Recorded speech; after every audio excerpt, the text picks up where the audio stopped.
Brought to you by NBC bearing, भारताची पहिली bearing उत्पादक। मुंबई पालिकेसाठी भाजपचा जागा वाटपाचा नवा फॉर्म्युला असणार। ठाकरेंचे नगरसेवक असलेल्या जागांवर भाजपने सर्व्हे केला। शिंदेंची सेना आणि भाजपात जागा वाटप कशा पद्धतीने असावं याचा सर्व्हे, तर काही प्रभागांमध्ये जागांची अदलाबदल होण्याची शक्यता। अंतिम निर्णय वरिष्ठ पातळीवर घेतला जाणार। ठाकरे बंधूंची जागा वाटपाची प्राथमिक बोलणी आजपासून सुरू होणार। स्मृतीस्थळावरती उद्धव ठाकरेंचा बाळा नांदगावकर यांच्यासोबत संवाद झाल्याची सूत्रांची माहिती। भाजपच्या निवडणूक संचालन समितीची भाजप प्रदेश कार्यालयामध्ये आज दुपारी 3 वाजता महत्त्वाची बैठक। भाजप निवडणूक प्रभारी बावनकुळे आणि रवींद्र चव्हाण यांच्या उपस्थितीत बैठक होणार। स्थानिक स्वराज्य संस्थांच्या निवडणुका आणि स्थानिक पातळीवरील झालेल्या युतीसंदर्भात सखोल चर्चा केली जाणार। मुंढवा जमीन गैरव्यवहार प्रकरणामध्ये मुठे समितीचा अहवाल आज सादर केला जाणार। नोंदणी आणि मुद्रांक शुल्क महानिरीक्षक यांच्याकडे अहवाल सादर केला जाईल। चौकशी समितीचा अहवाल सादर केल्यानंतर दोषी कोण ते समोर येणार। येत्या 2 दिवसात राज्यात मिनी विधानसभेचा बार उडणार। जिल्हा परिषद निवडणुकांच्या येत्या 2 दिवसात तारखा जाहीर होण्याची शक्यता। 2 दिवसात आचारसंहिता लागणार। 32 जिल्हा परिषद आणि 336 पंचायत समितीच्या निवडणुकांची घोषणा होणार। SIR प्रक्रियेवरून काँग्रेस पुन्हा आक्रमक। आज दिल्लीमध्ये काँग्रेसची महत्त्वाची बैठक। 12 राज्यातील प्रदेश अध्यक्ष, प्रभारी आणि प्रमुख नेते बैठकीला उपस्थित राहणार। बिहारमध्ये राज किंवा शिवसेना नव्हते तरीही काँग्रेसचा पराभव झाला। यावरती मुंबईकर काँग्रेसवाल्यांचं काय म्हणणं आहे? सामनातून सवाल। काँग्रेसने सबुरीनं घ्यावं, पळत्याच्या मागे लागून उपयोग नाहीये। काँग्रेसनं मुंबईमध्ये स्वबळाचा नारा दिल्यानंतर सामनातून सबुरीचा सल्ला। बिहार मंत्रिमंडळाचा गुरुवारी शपथविधी होणार। सूत्रांची माहिती। शपथविधी सोहळ्याला पंतप्रधान नरेंद्र मोदी, वरिष्ठ नेतेही उपस्थित राहणार। नितीश कुमार उद्या राज्यपालांकडे मंत्रिमंडळाचा राजीनामा सोपवतील।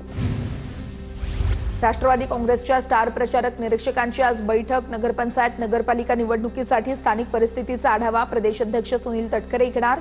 आज दुपारी 1 वाजता प्रदेश कार्यालयामध्ये बैठकीचं आयोजन।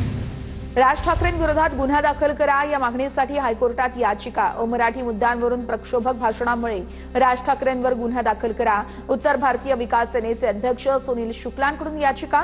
मनसेची मान्यता रद्द करण्याचे आयोगाला आदेश द्या, याचिकेत उल्लेख। डोंबिवलीमध्ये भाजपचा शिंदेंना धक्का। अनमोल म्हात्रेंचा भाजपात प्रवेश। रवींद्र चव्हाणांच्या उपस्थितीमध्ये पक्षप्रवेश। अनमोल म्हात्रे पालिकेच्या स्थायी समितीचे माजी अध्यक्ष। लाल किल्ला स्फोट प्रकरणी I-20 कारचा चालक डॉक्टर उमरचा नवा व्हिडिओ समोर। स्फोट करण्यापूर्वी काही तास आधी उमरने व्हिडिओ रेकॉर्ड केला होता। स्थानिक स्वराज्य संस्थांच्या निवडणुकांमध्ये आरक्षणाची 50% मर्यादा कायम। मर्यादेपेक्षा आरक्षणाचं प्रमाण अधिक असल्यास निवडणुकांना स्थगिती देणार, सर्वोच्च न्यायालयाचा इशारा। राज्यभरातील नगरपालिका निवडणुकीसाठी दाखल अर्जांची आज छाननी केली जाणार। उमेदवारांचे ऑनलाईन आणि ऑफलाईन अर्जाची छाननी केली जाणार। काल उमेदवारी अर्ज दाखल करण्याची प्रक्रियाही पूर्ण। प्रलंबित राजकीय खटले मागे घेण्यास मुदतवाढ। सामाजिक आंदोलनातील प्रलंबित गुन्हे मागे घेण्याची मुदत 31 डिसेंबर 2025 पर्यंत वाढवली। महामुंबईमध्ये 15 नगरपालिका आणि एका नगरपंचायतीतील 443 जागांसाठी 1962 अर्ज दाखल।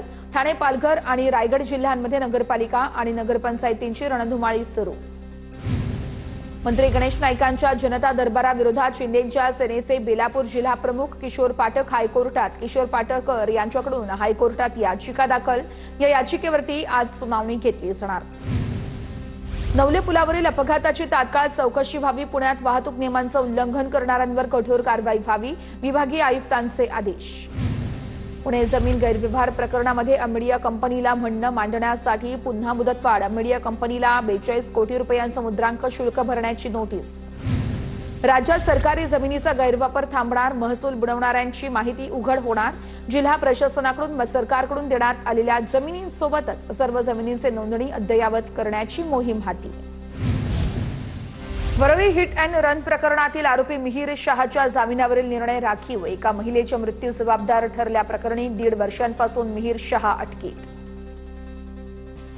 भाजप पक्षप्रवेशाला स्थगिती दिलेल्या काशीनाथ चौधरींची आज पत्रकार परिषद। पालघरच्या उमरोळीमध्ये चौधरी पत्रकार परिषद घेऊन आपली भूमिका जाहीर करणार। रायगड नवी मुंबईच्या नेरुळमधील अमित ठाकरेंच्या हस्ते अनावरण झालेला छत्रपती शिवाजी महाराजांचा पुतळा प्रशासनाने झाकला। शिवरायांच्या पुतळ्याचं अनावरण केल्याप्रकरणी मनसे नेते अमित ठाकरेंविरोधात गुन्हा दाखल। परभणीतून धनंजय मुंडेंच्या बहीण उर्मिला केंद्रे रिंगणामध्ये. उर्मिला केंद्रे गंगाखेड नगरपालिकेच्या नगराध्यक्षपदाच्या उमेदवार. अजित पवार यांच्या राष्ट्रवादीकडून अर्ज दाखल.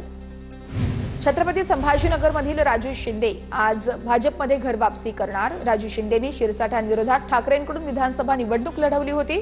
रवींद्र चव्हाणांच्या उपस्थितीमध्ये राजू शिंदे घरवापसी करणार. पालघरमध्ये तिरंगी लढत होणार. महायुतीमधील भाजप आणि शिंदेंची सेना स्वतंत्र लढत असल्याचा मवियाला फायदा होण्याची शक्यता, परंतु काँग्रेसच्या उमेदवाराचा फटका मवियाला बसू शकतो. धाराशिवच्या तुळजापूरमध्ये विनोद गंगणे यांना भाजपनं नगराध्यक्षपदासाठी उमेदवारी दिल्यानं खळबळ. विनोद गंगणे ड्रग्ज प्रकरणातील धाराशिव कारागृहात होते. विनोद गंगणे यांना भाजपनं उमेदवारी दिल्यानं विरोधकांकडून सडकून टीका. छत्रपती संभाजीनगरमध्ये पदवीधर मतदारांची नोंदणी सुरू. पदवीधर मतदारांचे अर्ज भरून आमदार संजय केनेकर यांच्याकडे सुपूर्द. एमपीएससीची तयारी करणाऱ्या विद्यार्थ्यांनी पदवीधर मतदारांचे अर्ज भरले. अमरावतीच्या नांदगाव खंडेश्वरमध्ये काँग्रेसला मोठा धक्का. काँग्रेसचे माजी नगराध्यक्ष अक्षय पारसकर शेकडो कार्यकर्त्यांसह भाजपात प्रवेश करणार. आमदार प्रताप अडसळ यांच्या उपस्थितीमध्ये भाजपात पक्षप्रवेश करणार. निवडणुकीच्या तोंडावर काँग्रेसला खिंडार. जालना जिल्ह्यामध्ये तिन्ही नगरपरिषदेच्या निवडणुकीमध्ये भाजप स्वबळावरती लढणार असल्याची माहिती. आमदार नारायण कुचे यांच्यासमोर अंबडचा गड राखण्याचं आव्हान. जालन्याच्या अंबड नगरपरिषदेच्या निवडणुकीमध्ये भाजपकडून एकला चलोरेचा नारा. अंबडमध्ये आमदार नारायण कुचे, हिकमत उढाण आणि माजी मंत्री राजेश टोपे यांच्या प्रतिष्ठेपणाला. सिंधुदुर्गच्या वेंगुर्लेमध्ये काँग्रेस भाजपला टक्कर देणार. महायुती आणि महाविकास आघाडीमध्ये दोन्ही बाजूला फूट. नागपूरच्या कामठी नगरपरिषद निवडणुकीमध्ये नगराध्यक्षपदासाठी चौरंगी लढत. भाजप, काँग्रेस, बहुजन रिपब्लिकन एकता मंच आणि अजित पवारांच्या राष्ट्रवादीमध्ये लढत होणार. धाराशिव जिल्ह्यात 8 नगरपालिका निवडणुकीसाठी 1282 नगरसेवक तर 99 नगराध्यक्ष पदासाठी उमेदवारी अर्ज दाखल. जिल्ह्यामध्ये बहुतांश ठिकाणी महायुती विरुद्ध मविया तर काही ठिकाणी सर्वपक्षीय स्थानिक आघाडीवरती निवडणुका लढवल्या जाणार. शेवटच्या दिवशी वर्धा जिल्ह्यामध्ये 6 नगरपरिषदेत अध्यक्षासाठी 52 तर सदस्यासाठी 689 नामांकन दाखल. आज नामांकन अर्जाची छाननी केली जाणार. बुलढाण्यामध्ये नगरपरिषद निवडणुकीसाठी वंचितकडून उमेदवारी अर्ज दाखल. 2 दिवसांपूर्वी काँग्रेस आणि वंचितची युती जाहीर झाली होती. मात्र वंचित आघाडीनं अर्ज दाखल केल्यानं काँग्रेससमोर नवा पेच. बुलढाण्यामध्ये चौरंगी लढत होण्याची शक्यता. नांदेडच्या मुखेड तालुक्यातील लेंडी धरणग्रस्तांच्या प्रलंबित मागण्यांसाठी मंत्रालयावरती धडक मोर्चा. 18 दिवस पायी प्रवास करून मोर्चा मुंबईत पोहोचला. मागण्या मान्य न झाल्यास तीव्र आंदोलनाचाही इशारा. हिंगोली जिल्ह्यात भूकंपाचा हादरा. जमीन हादरल्यानं नागरिक भयभीत. काही दिवसांपासून अनेक गावांना भूकंपाचे धक्के. ऐन गर्दीच्या वेळेस मध्य रेल्वेची वाहतूक ठप्प. विक्रोळी ते कांजूर मार्ग दरम्यान डाऊन धीम्या मार्गावरती रुळाला तडे गेल्यानं मध्य रेल्वेची वाहतूक खोळंबली. मुंबईमध्ये सीएनजी इंधन तुटवड्यामुळे शहरातील वाहतुकीत मोठे यावेळेस कोंडी झाली. वडा परिसरातील गेल गॅसच्या मुख्य वाहिनीमध्ये 2 दिवसांपूर्वी तांत्रिक बिघाड. बेस्ट बस, रिक्षा, टॅक्सी, खासगी बस, शालेय बसेसची सेवाही विस्कळीत. सीएनजी गॅस पुरवठा बंद असल्यानं शालेय बस सेवा बंद. मुंबईतील रिक्षा चालकांकडून पालकांची लूट. विद्यार्थ्यांची शाळेत ने-आण करण्यासाठी पालकांना तारेवरची कसरत करावी लागते. रिक्षा चालकांनी पालकांकडून 300 ते 350 रुपये वसूल केले. नागपुरातही सीएनजीसाठी वाहनांच्या लांबच लांब रांगा. काही सीएनजी पंपावरती सीएनजीचा पुरेसा पुरवठा होत नसल्याचं चित्र. Brought to you by NBC bearing, भारताची पहिली बेअरिंग उत्पादक.